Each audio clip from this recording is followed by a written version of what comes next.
even if I had to do it via a skylight. I didn't care, not at all. But knowledge is power.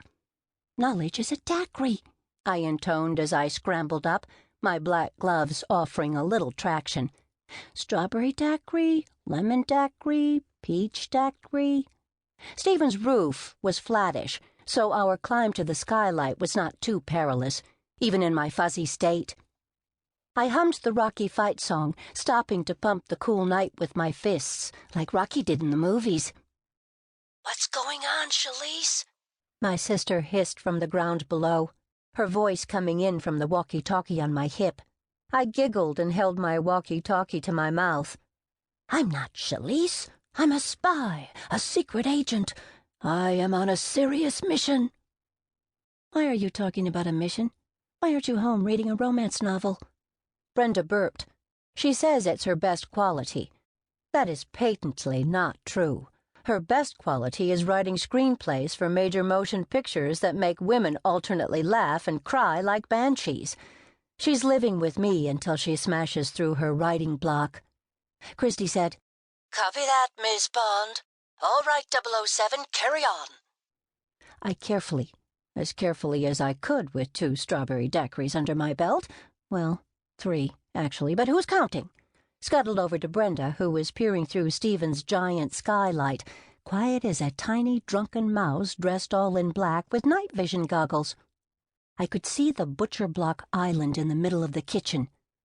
"Mission fuzzy," I whispered. Brenda put her black-gloved hands over the skylight to angle a better view. "Command center, I report 0 activity." I leaned on the skylight a smidgen, balancing most of my weight on the roof. I could smell Brenda's perfume, sultry and earthy. I gasped. Brenda said, "Holy tamale!" It was Alana Post. I had known Alana the man-eater for years. I avoided her at all costs. She was perfect, blondish hair, highlighted just so, curling under right at her shoulders. Heavy but annoyingly perfect makeup. Thin. Oh, I hated how thin she was. Probably a size 6. Designer clothes. And always, a condescending sneer or raised eyebrow to make it clear that she thought I was a chubby spider beneath her feet, an awkward orangutan with a poofy butt. And there she was in Snaky Stephen's house, the doctor that I was going to dump anyhow. I leaned over the skylight, scooching toward the center, then hissed, "It's the female praying mantis." "Why are you spying on Stephen on his roof? What about that romance novel? How about getting down?" I gurgled as Alana the man-eater slipped off her dress. Underneath, she was wearing a red negligee, black fishnet tights, and black heels. This I could not have. Stephen had dumped me a month ago.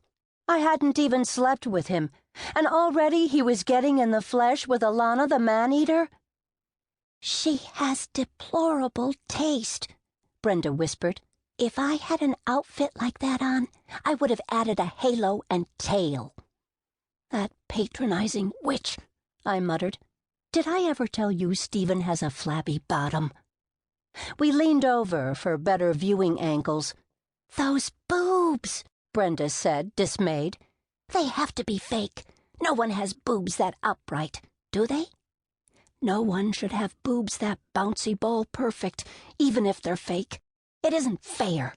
It's against the sisterhood of women, the society of decent females." Brenda and I scooched a bit more onto the skylight. Alana had stretched out in front of the fire on the fake thick white fur.